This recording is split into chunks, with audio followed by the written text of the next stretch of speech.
नमस्कार, जय Hind, Radhe Radhe, good morning. आप सभी को Sharma sir India YouTube channel पर स्वागत है। उम्मीद है कि आप सब लोग ठीक ठाक होंगे और एग्ज़ाम की तैयारी भी जोर तोड़ से चल रहे होंगे।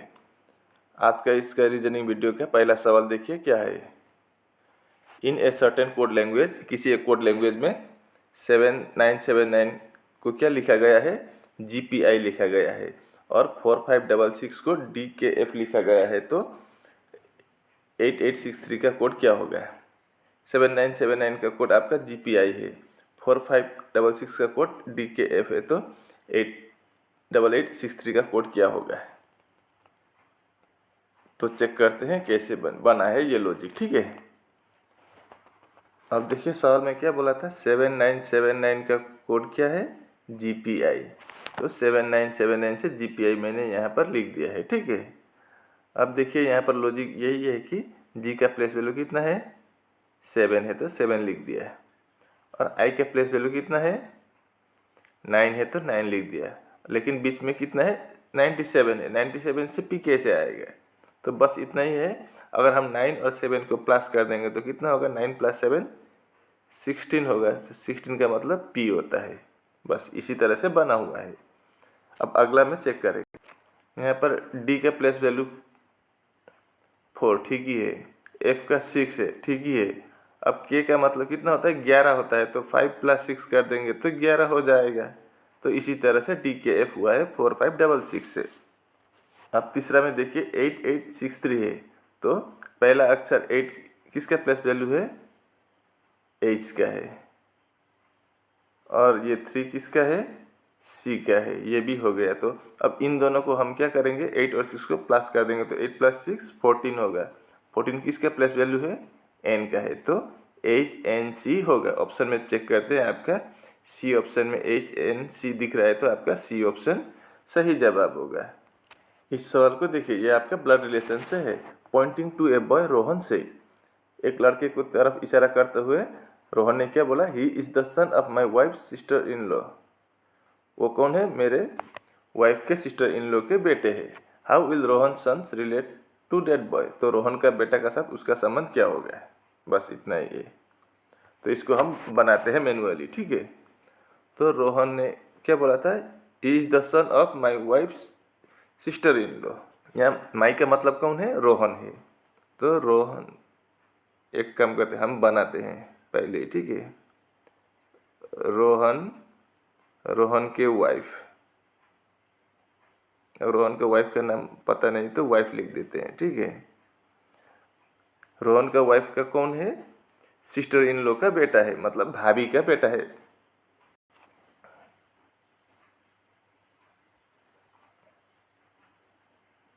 मतलब रोहन का वाइफ का भाभी का मतलब रोहन का भाई कोई एक होगा।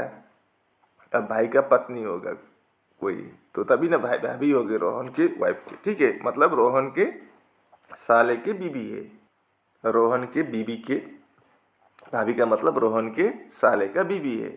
अब वो लड़का कौन है, ही इज द सन बोला है, तो इनका बेटा है, तो इनका भी बेटा होगा, इनका बेटा होगा ये, ठीक है। बस इतना ही है। रोहन के वाइफ, ये रोहन है, रोहन के वाइफ इधर है, उसका भाई है आपका ये वाला उसका भाई है, और भाई का वाइफ इसकी भाभी होगी, इसकी भाभी होगी, ठीक है। तो ये आपका वाइफ है, ये दोनों, ये और दोनों आपस में पति पत्नी है, और इनका बेटा है कोई एक, उसी को समझा रहा है। ही मतलब उसी लड़का को दर्शा रहा है। अब सवाल में पूछा है, how is Rohan son related to that boy. Rohan का बेटा इस लड़के का क्या लगता है, कोई पूछा है। तो रोहन का बेटा अकेले का बेटा नहीं है, उसके वाइफ के साथ वो दोनों का बेटा है। तो ये बेटे को, इस लड़के को ये लड़का क्या बोलेगा, तो उसका पापा का, इसका कलर सेंस, इस लड़के का पापा है ये, और पापा के बहन है ये, मतलब इसकी क्या होगी, बुआ, बुआ के बेटे है। तो बुआ के बेटे को क्या बोलेंगे, इसका ये पापा, पापा के बहन, बुआ, बुआ के बेटे है, तो बुआ के बेटे को कॉजिन बोलते हैं। तो आपका C ऑप्शन सही जवाब होगा इस सवाल का, ठीक है। ये रहा अगला सवाल, find the missing number. 10 G2 14 N 21 6 question mark की जगह पर क्या होगा, इधर 7 है, तो इसको अब हम निकालना होगा। ये सवाल थोड़ी कंफ्यूज कर सकते हैं क्योंकि साइड में नंबर है और बीच में लेटर है, तो इसको हम इस तरह से करें या इस तरह से करें थोड़ा कंफ्यूज कर देता है, ठीक है। लेकिन मैं डायरेक्ट आपका टाइम बर्बाद ना करता हूँ, मैं डायरेक्ट लॉजिक बता देता हूँ। यहाँ पर देखिए कितना है, 10 है, तो मैं 10 लिख देता हूँ, और इधर 14 है और इधर 6 है, इनको प्लस करता हूँ पहले, तो 6 + 4 10, carry over 1, 1 + 1 2 plus and carry over 1 3, 30 हुआ है, ठीक है। अब हम लास्ट वाला में देखेंगे कितना है, 2 है, तो 2 लिख दिया, इधर 21 है और एक 7 है, इनको हम प्लस करें तो 2 + 1 3 + 7 10, carry over 1 2 plus carry over 1 3, यहाँ पर भी 30 आया, मतलब ऊपर से नीचे तक प्लस करने पर 30 आना चाहिए।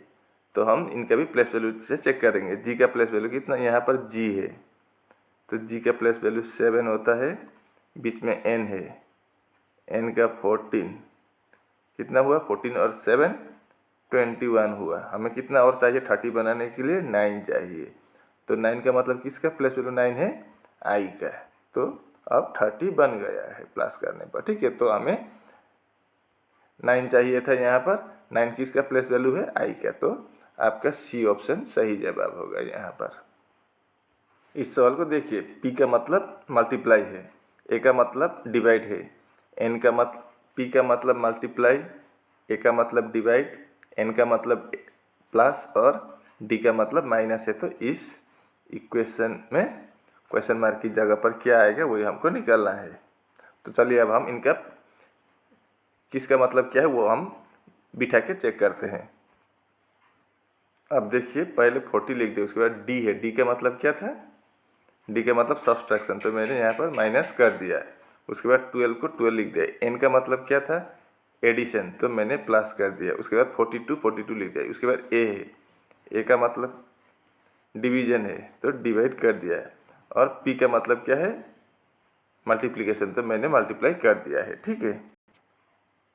अब हम इसको सॉल्व करेंगे, तो सबसे पहले हमें क्या करना होता है, डिवाइड करना होता है, तो डिवाइड यहाँ पर है, तो 40 को 40 लिखेंगे, -12 प्लस, अगर 42 को हम 6 से डिवाइड करेंगे तो 7 टाइम, 6 7 = 42, ठीक है, इंटू 4। अब डिवाइड के बाद क्या करते हैं, मल्टीप्लाई करते हैं, तो इधर मल्टीप्लाई 40 -12 प्लस 7 × 4 28, तो 40 और 28 प्लस करेंगे तो कितना होगा, 68 होता है। 68 -12 कर देंगे तो कितना होगा, 56 होगा, यानी कि आपका सी ऑप्शन सही जवाब होगा इस सवाल का। तो फिर क्वेश्चन मार्क की जगह पर 56 हो जाएगा, ठीक है। इस सवाल को ध्यान से सुनना है। There are 20 peoples living in a hall. If each person shakes hands with all other persons, how many times are the hands shaken?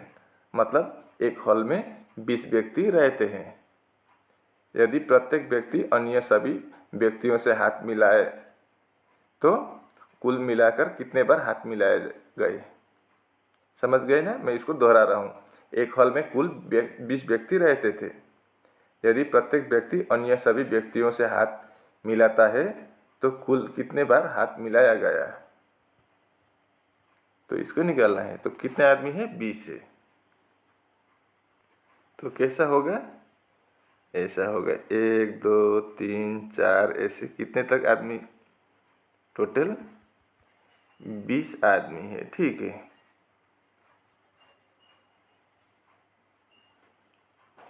अगर हर आदमी एक दूसरे से हाथ मिलाए तो कितने बार मिलाएगा, एक आदमी, टोटल 20 आदमी है तो खुद के साथ तो हाथ नहीं मिलाएगा, तो बाकी 19 के साथ हाथ मिलाएगा, ये पहला वाला व्यक्ति, ठीक है। ये पहला वाला व्यक्ति 19 के साथ हाथ मिलाएगा। ये दूसरा वाला व्यक्ति कितने आदमी से हाथ मिलाएगा, 1 नंबर वाला से तो पहले हाथ मिला चुका है और खुद के साथ तो मिलाएगा ही नहीं, तो बाकी कितना बचा है, 18 आदमी के साथ हाथ मिलाएगा। तीसरा आदमी कितने आदमी से हाथ मिलाएगा, पहला और दूसरा से तो पहले हाथ मिला चुका है। अब बाकी कितना बचा है, पहले 1 और 2 चला गया, खुद से नहीं मिलाएगा तो बाकी 17 से मिलाएगा। तो ऐसा ही होता जाएगा, 19, 18, 17, 16 ऐसे कम 1 तक जाएंगे। ठीक है, अब इनको हमें प्लस करके निकालना होगा। तो इसका फार्मूला क्या होता है, total equal to n plus 1 divide by 2। तो n टोटल कितना है, टोटल 19 है। ठीक है, अब यहाँ पर देखिए ये पहला लाइन नहीं होगा, दूसरा लाइन देखिए, यहाँ पर कितना है, 1 से लेकर 19 तक है, तो कितना है, 19 है, तो 19 लिख देंगे, n का मतलब 19। उसके बाद n प्लस 1 19 प्लस 1 कर देंगे और डिवाइड बाई 2। तो कितना होगा, 19 इंटू 19 प्लस 1 20 होगा और नीचे 2 होगा। 2 से 2 को 1 टाइम, 20 को 10 टाइम, तो 19 इंटू 10 कितना होगा, 190। तो कुल मिलाकर 190 बार एक आप दूसरे से हाथ मिलाएंगे टोटल आदमी। ठीक है, ये सवाल देखिए, how find the number of triangles in the following figure. इस दिए गए फिगर में कुल मिलाकर कितने ट्राइंगल्स है वही हमको निकालना है। ठीक है, तो इसको हम फार्मूला से करेंगे तो 1 मिनट में, 1 मिनट भी नहीं लगेगा आपको आंसर निकालने के लिए। तो पहले हम इसको, ये स्क्वायर या रेक्टेंगल जैसा दिख रहा है, स्क्वायर जैसा भी है, कोई कुछ भी हो, इसको निकालेंगे हम। तो कितना है, 1 2 3 4, तो 4 इंटू 2 कितना होता है, 8। हमें 8 यहाँ से मिल गया, तो इसको आपको पता चल गया, तो मैं इसको साफ कर देता हूँ ताकि समझने में आसान हो। ठीक है, अब हम एक काम करेंगे, अब इसको पकड़ेंगे, यहाँ पर भी 1 2 3 4 है, तो कितना हो गया, 8 हो गया। तो 8 8 16 या 16। ठीक है, लेकिन इसको हमने पहले ही पकड़ा हुआ था, इस वाला को इस हिस्से में, इस तरह से। ठीक है, तो इसको हम 1 माइनस कर देंगे, इसको हम माइनस कर देंगे, तो 16 माइनस 1 15, मतलब इस फिगर में कुल मिलाकर 15 ट्राइंगल्स है। ठीक है, इस सवाल को देखिए, find out the odd one. इन चारों में से कौन सा वाला विषम है वही हमको निकालना है। तो चेक करते हैं कौन सा वाला विषम है। तो इस फिगर, इन चारों फिगर को गौर से देखिए आप, ये स्टार है उसको फॉलो कीजिए सबसे पहले। ठीक है, अब यहाँ पर हम इसको क्लॉकवाइज यानी कि घड़ी की दिशा में ऐसे घुमाएंगे, जिस तरह से आपका घड़ी का सुई घूमता है उसी तरह से हम इसको घुमाएंगे। ठीक है, तो ऐसे घुमाएंगे सभी को, इन चारों को, तभी हमारा आंसर निकल आएगा। तो देखिए ये पहला स्टार यहाँ है, उसके बाद एक बॉक्स खाली है इधर, अगर हम घड़ी के दिशा में, फिर स्टार आया, फिर एक गैप आया, फिर स्टार है, फिर गैप है, फिर स्टार है, फिर गैप है, इस तरह से है। अब दूसरा में चेक करते हैं, स्टार है, उसके बाद गैप है, फिर स्टार है, फिर गैप है, फिर स्टार है, फिर स्टार है, स्टार के बाद फिर स्टार आ गया, इधर गैप है, फिर स्टार आया, कुछ गड़बड़ है यहाँ पर। तीसरा देखते हैं, स्टार के बाद क्या है, गैप है, फिर स्टार है, अब फिर गैप है, स्टार है, गैप है, स्टार है, गैप है, स्टार है, ये ठीक लग रहा है। चौथा है star gap star, star gap star, star gap star, star gap star. ये आपका तीसरा भी ऐसा ही है। स्टार के बाद मैं इसको कलर चेंज, देखिए यहाँ पर स्टार के बाद क्या है, एक गैप है बीच में। ठीक है, यहाँ पर भी स्टार के बाद एक गैप है, ब्लैंक है, यहाँ पर भी स्टार के बाद एक ब्लैंक है, यहाँ पर स्टार के बाद ब्लैंक है। लेकिन यहाँ पर देखिए, यहाँ पर ठीक ही था, यहाँ पर भी ठीक ही था, लेकिन यहाँ से यहाँ तक देखिए, इस रूम से इस रूम में गैप नहीं है, स्टार के बाद अगला रूम में ही स्टार है, और इधर दो दो गैप है। तो आपका इन चारों में से ये बी ऑप्शन क्या होगा, ओड हो जाएगा। ठीक है, इस सवाल को देखिए, ये आपका सिलोक से है। क्या बोला है, सम एन आर टी, कुछ n क्या है, t है। अगला में क्या बोला है, सम t आर a, कुछ t क्या है, a है, ऐसा हो गया। अब लास्ट का क्या है, ऑल a l, सभी a क्या है, l है। तो इस तरह का बनेगा आपका वेन डायग्राम। अब कंक्लूजन चेक करते हैं, ऑल एल आर ए, सभी एल ए है क्या, बिल्कुल नहीं, सभी ए एल है, लेकिन सभी एल ए नहीं है, तो आपका पहला ऑप्शन नहीं होगा।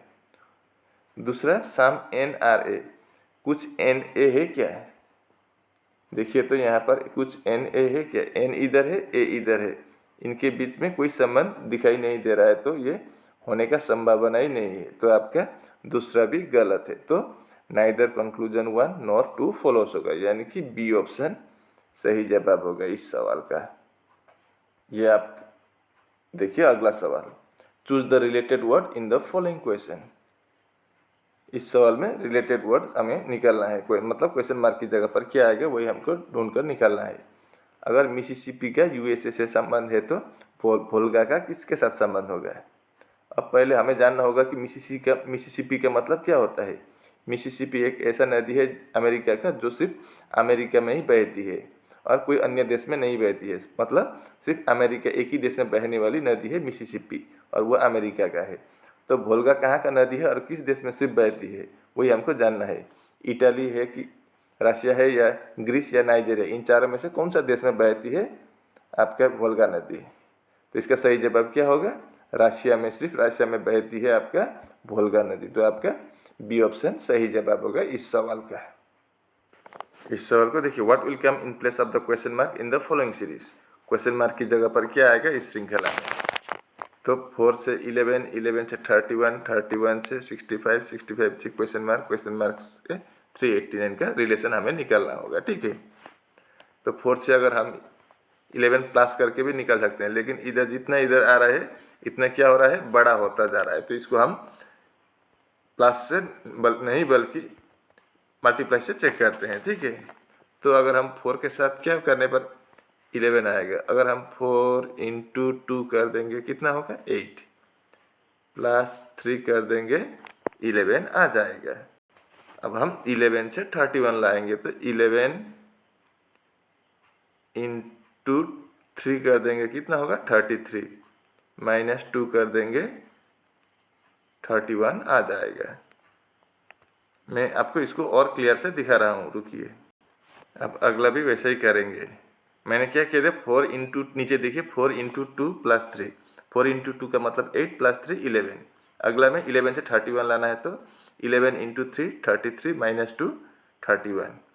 अब अगला में क्या करेंगे, 31 से 65 लाना हो तो 31 इंटू 2 कर देंगे, कितना होगा 64 प्लस 3 65, मतलब 31 इंटू 2 64, 62 प्लस 3 65, ठीक है। अब क्वेश्चन मार्क की जगह पर क्या होगा वही हम पता करेंगे।